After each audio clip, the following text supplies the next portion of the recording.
امام ابن کثیر نے، تو یہ وہ بڑی بڑی تفاسیر ہے۔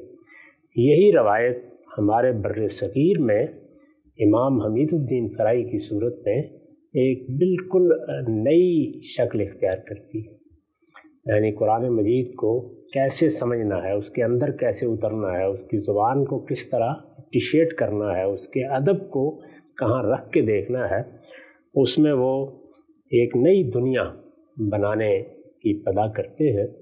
اور انہی کے تلمیذ رشید تھے امام امین حسن اصلاحی، وہ میرے استاد بھی ہیں، انہوں نے تدبر قرآن لکھی ہے، بڑی تفصیلی تفسیر ہے۔ یہ آپ جانتے ہیں کہ اس میں خاص چیز جس کو نمایاں کیا گیا ہے وہ قرآن کا نظم ہے، اور بھی بہت سی چیزیں ہیں یعنی آیتوں کی تعویل میں، تفسیر میں، اور خود قرآن مجید کی تفسیر کرنے کے اسلوب میں گویا ایک طرح سے غیر معمولی مجتہدانہ بصیرت کا ظہور ہوا ہے، اور ایک نیا مدرسہ فکر وجود میں آیا ہے۔ میں چونکہ انہی کا شاگرد ہوں تو میرے سامنے یہ سوال تھا کہ کیا قرآن مجید کے نظم کو ہم ترجمے میں بھی واضح کر سکتے ہیں؟ یعنی تفسیر میں تو تدبر قرآن میں بہت خوبی کے ساتھ بیان کر دیا گیا ہے۔ میں نے اس کا تجربہ کرنا شروع کیا اور آہستہ آہستہ مجھ پر یہ واضح ہو گیا کہ یہ ممکن ہے۔ چنانچہ پہلے مرحلے میں یہی خیال تھا کہ قرآن مجید کا ایک ایسا ترجمہ کر دیا جائے جس کو پڑھنے کے بعد جو عام طور پر لوگ کہتے ہیں کہ ہمیں کوئی ربط و نظام نہیں محسوس ہوتا، وہ چیز ختم ہو جائے۔ وہ ربط و نظام کیوں محسوس نہیں ہوتا؟ اس لیے کہ ایک لفظی سا ترجمہ کر دیا جاتا ہے۔ با محاورہ ترجمے کا مطلب بھی یہ لیا جاتا ہے کہ ہم نے لفظوں کو بیان کر دیا، جبکہ کسی کتاب کے مدعا کو سامنے رکھ کر جب آپ اس کو بیان کرتے ہیں اور اپنے زمانے کے اسلوب میں لے آتے ہیں، یعنی صرف یہی نہیں کہ اپنے زمانے کی زبان بلکہ اسلوب بھی قرآن مجید کا ایک بڑا منفرد اسلوب ہے اور بڑا غیر معمولی ہے، اس کو جب آپ لے آتے ہیں تو نظم آپ سے آپ واضح ہو جاتا ہے۔ اسی وجہ سے مجھے یہ خیال تھا کہ ایسا کرنا چاہیے، چنانچہ میں نے ترجمہ کرنا شروع کیا۔ پھر ترجمے کی ابتدا کی تو اسی زمانے میں میرا بہت زیادہ رجحان ہو گیا اپنی کتاب میزان کی تکمیل کی طرف۔ وہ ایک بڑا ہی جاگسل کام تھا، میں پورے کے پورے دین کو ایک طرح سے پورے کے پورے دینی فکر کو، دین تو اللہ کا دین ہے اور حتمی طور پر آ چکا، اس میں نہ کوئی کمی ہو سکتی ہے نہ اضافہ، دینی فکر کو ریکنسٹرکٹ کرنا چاہتا تھا، کیونکہ اس کے بہت سے پہلو مجھ پر واضح ہو چکے تھے، اور میرا خیال تھا کہ ایک ایسی کتاب لکھنی چاہیے جو پورے دین کو بیان کر دے۔ میرا زیادہ رجحان اس طرف ہو گیا، تو کبھی کبھی میں ترجمہ کر دیتا تھا، لیکن یہ کہ بہت یکسوئی سے میں نے وہ کام اس دوران میں نہیں کیا۔ 2007 میں پھر میزان پائے تکمیل کو پہنچ گئی تو میں نے پوری یکسوئی کے ساتھ پھر البیان پر کام شروع کیا۔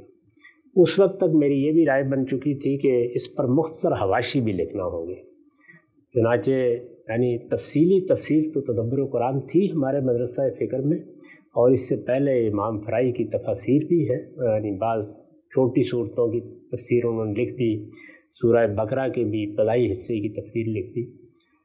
میرے پیش نظر یہ تھا کہ اس پر مختصر حواشی بھی لکھے جائیں، یعنی مختصر حواشی میں جو چیز سامنے تھی وہ یہ تھی کہ تدبر قرآن کا پورا فکر آ جائے، جن چیزوں میں میرا نقطہ نظر مختلف ہے وہ چیزیں بھی بیان کرنے کا موقع مل جائے، اور دوسرے یہ کہ ایک ایسی تفسیر ہو جو تفسیر کے طور پر قاری کو اپنے اندر مشغول نہ کرے، بلکہ اس کی ساری توجہات کا مرکز قرآن کا متن، اس کا ترجمہ رہے، حواشی اور مختصر حواشی اس کے مددگار ہوں، یہ چیز پیش نظر تھی۔ تو اس کو رکھ کے پھر میں نے حواشی لکھنا شروع کیے، یہاں تک کہ 5 مجلدات میں 5 جلدوں میں یہ پائے تکمیل کو پہنچ گئی، اور اب اس کا ترجمہ بھی الگ شائع ہوتا ہے اور تفسیر بھی شائع ہوتی ہے۔ یہ مختصر تعارف۔ ٹھیک ہے، اچھا ہم سے بڑی آپ نے اس میں بتایا تفصیل سے۔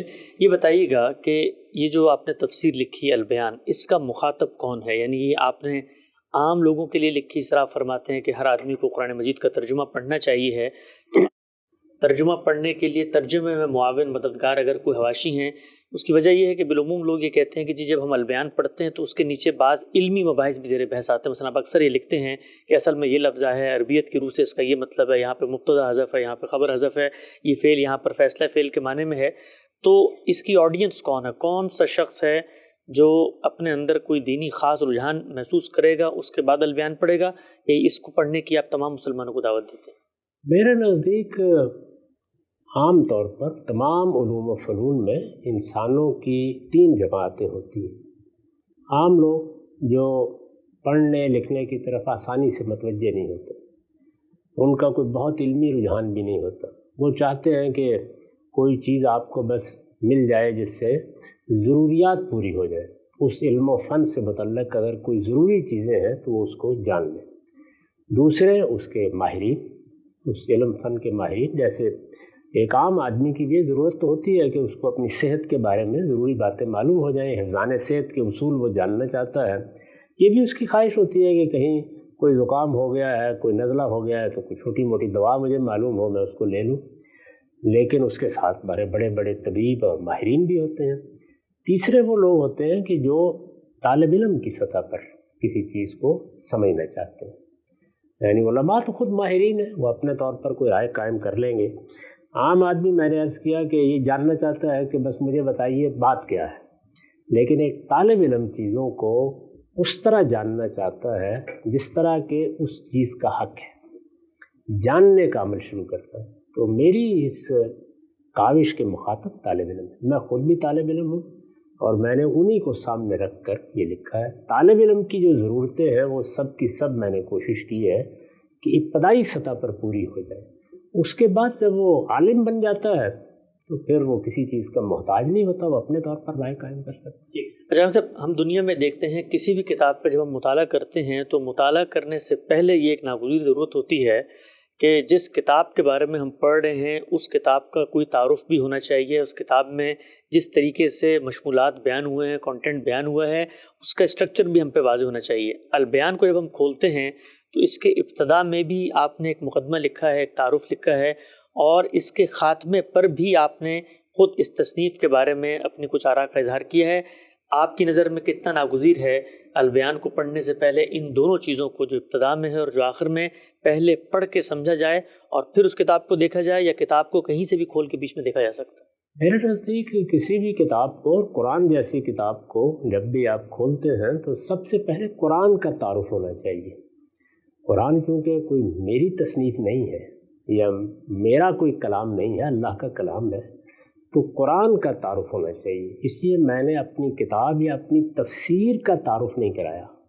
دیباچے میں مختصر طور پر ذکر کر دیا کہ یہ کس نوعیت کی چیز ہے، لیکن مقدمے قرآن کے تعارف پر مبنی ہے کہ میں ایک آدمی کو یہ پیغام، یا ایک طالب علم کو یہ پیغام دینا چاہتا ہوں کہ وہ یہ سمجھ لے کہ وہ کس طرح کی کتاب پڑھنے جا رہا ہے۔ اصل میں تو قرآن پڑھانا مقصود ہے نا، تفسیر سے کوئی اپنی بات کہنا تو مقصود نہیں ہے۔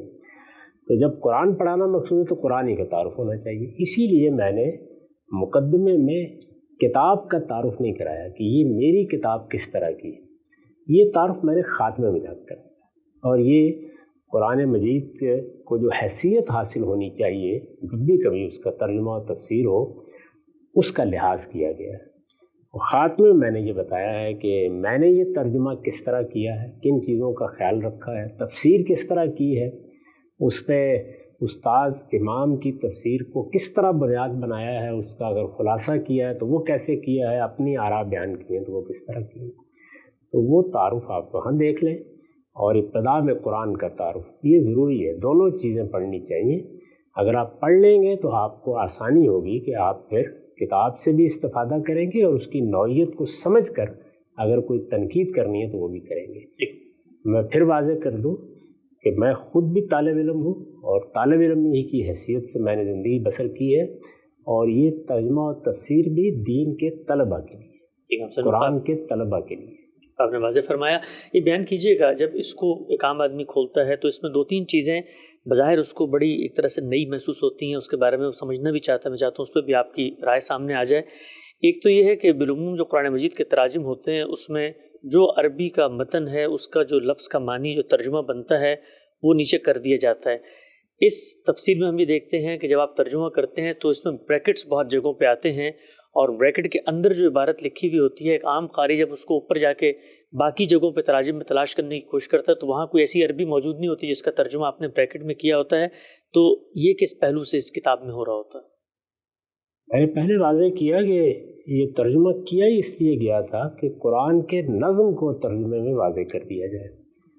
قرآن کا نظم کیوں واضح نہیں ہوتا؟ اس لیے کہ جو قرآن کی زبان کا اسلوب ہے یا اسٹرکچر ہے وہ بالکل ہی منفرد ہے، ہماری اس وقت کی زبانوں میں بات کرنے کا وہ انداز نہیں ہے۔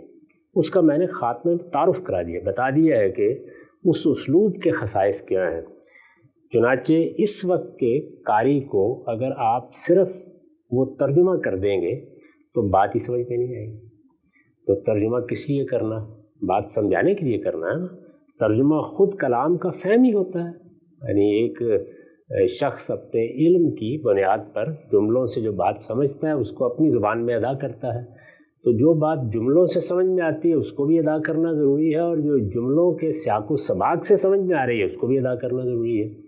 تو میں نے اس میں یہ اہتمام کیا ہے کہ وہ چیزیں جو زبان کے قواعد کا ناظمی تقاضا ہے ان میں تو قوسین بھی نہیں لگائے، میں نے ان کو کھول دیا، اور یہی میرے نزدیک ترجمہ کرنے کا صحیح طریقہ ہے۔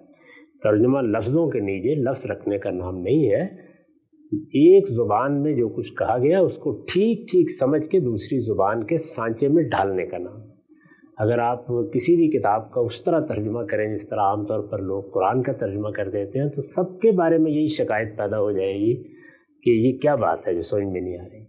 تو اگر سمجھانا ہے تو پھر ضروری ہوگا کہ اس طرح ترجمہ کیا جائے کہ جس میں اس وقت کا زبان کا اسٹرکچر اس پورے مدعا کو ادا کرے۔ پہلے تو یہ چیز ہے، چنانچہ بعض جگہوں پر جب لوگ تقابل کر کے دیکھیں گے تو ان کو اندازہ ہوگا کہ جو قرآن میں مقدرات ہوتے ہیں، یعنی جو نحوی مقدرات ہیں، جو جملے کے تقاضے ہیں، ان کو قوسین کے بغیر کھول دیا ہے، ان کو لکھ بھی دیا ہے۔ لیکن جو نظم کا ربط ہے ظاہر ہے کہ وہ تو فہم ہے، آپ نے ایک سیاق سباق کو سامنے رکھ کر سمجھا ہے، اس کو قوسین میں بیان کر دیا گیا ہے، تو یہ رہنمائی دی گئی ہے۔ میرے خیال میں قرآن جیسی کتاب کا ترجمہ کرنے کا یہی طریقہ ہے۔ اچھا آپ سے میں صرف سمجھنے کے لیے پوچھنا چاہتا ہوں آپ سے، ہمارے ہاں بر صغیر کی جو تفسیری روایت ہے اس میں بھی با محاورہ ترجمے کی ایک پوری کی پوری ہمیں نظر آتی ہے، لٹریچر کی پوری تاریخ ہے۔ کوئی اس کی مثال ہے کہ مطلب یہ با محاورہ ترجمہ اور یہ نظم کی رعایت سے ترجمہ کرنا اور پھر اس کے بعد آپ قوسین کے اندر وہ جو نظم ہے اس کو دریافت کر کے لکھ دیں، ان دونوں میں کوئی جوہری فرق ہے؟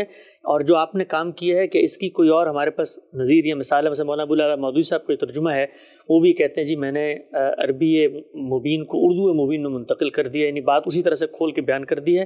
تو کوئی اور بھی اس طرح کی مثال ہے جس طرح سے آپ نے کام کیے؟ وہ بھی یہ کرتے ہیں، مولانا ابوالکلام آزاد کے ترجمے میں بھی جگہ جگہ آپ کو اسی طرح قوسین نظر آئیں گے جس میں وہ واضح کرتے ہیں، کیونکہ بعض اوقات جملے کے الفاظ اس چیز کو لفظوں میں بیان نہیں کر رہے ہوتے لیکن در و بست بیان کر رہا ہوتا ہے، لہجہ بیان کر رہا ہوتا ہے، تو اس کو وہ بھی کھولتے ہیں۔ اور ابوالکلام آزاد کے ترجمے میں آپ بہت سی اس کی مثالیں دیکھ سکتے ہیں۔ سب سے زیادہ ڈپٹی نذیر احمد کا ترجمہ ہے۔ اچھا، یعنی اس میں تو آپ کہہ سکتے ہیں کہ ترجمہ گویا تفسیری بن گیا ہے بڑے پیمانے پر، تو لوگ کرتے رہے اپنے اپنے طریقے سے۔ میں نے اس میں جو طریقہ اختیار کیا وہ یہ ہے کہ جو لفظی اطلاقات ہیں اس کو ہم مقدرات کہتے ہیں اصطلاح میں، وہ تو بغیر قوسین کے کھول دیے جائیں، ان کی ضرورت نہیں ہے کہ اس پہ قوسین لگائے جائیں، وہ اصل میں جملے کا لازمی مدعا ہے۔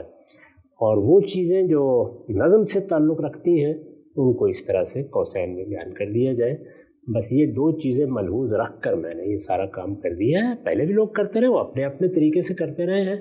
نظم کی رعایت اس طرح سے تو ظاہر ہے کہ مدرسہ فراہی میں ہوئی ہے، اس وجہ سے اس کی آپ کو نظیر یہاں نہیں ملے گی۔ یہ بتائیے گا، اس کو جب ہم پڑھتے ہیں البیان کو تو یہاں میں جا بجا بڑے لمبے لمبے اقتباسات ہیں، بڑے بڑے پیراگراف ہیں جو تدبر قرآن سے ماخوذ نظر آتے ہیں، یعنی آپ خود مولانا امین حسن اصلاحی کی جو تفسیر ہے اسی کے مختلف حصوں کو اس میں نقل کر رہے ہوتے ہیں۔ اس کی کیا وجہ ہے؟ ایک عام قاری تو یہ سمجھتا ہے نا کہ آپ کی تفسیر ہے لیکن درمیان میں جا بجا تدبر قرآن بیچ میں آ رہی ہوتی ہے۔ اس لیے کہ یہ ایک مدرسہ فکر کے پس منظر میں لکھی گئی ہے، یعنی یوں نہیں ہے کہ پہلے کوئی کام نہیں تھا۔ میں نے عرض کیا، اسی لیے بہت تفصیل سے عرض کیا کہ امام فراہی نے قرآن کو اس طرح سمجھا جائے اس کی ابتدا کی، اس فکر کی بہت سی چیزیں ان کی تصنیفات کی صورت میں سامنے آئیں، اس سے ایک خاص اسلوب وجود میں آ گیا، اس کو سامنے رکھ کر تدبر قرآن لکھی گئی۔ وہ کوئی مجھ سے صدیوں پہلے نہیں لکھی گئی بلکہ خود میرے سامنے پائے تکمیل کو پہنچی ہے۔ میں نے خود استاد امام سے جب قرآن پڑھا ہے تو سورہ زخرف سے پڑھنا شروع کیا تھا، اور اس وقت سورہ زخرف ہی کی تفسیر وہ لکھ بھی رہے تھے، تو ایک لحاظ سے وہ ہمارے سامنے پائے تکمیل کو پہنچی ہے۔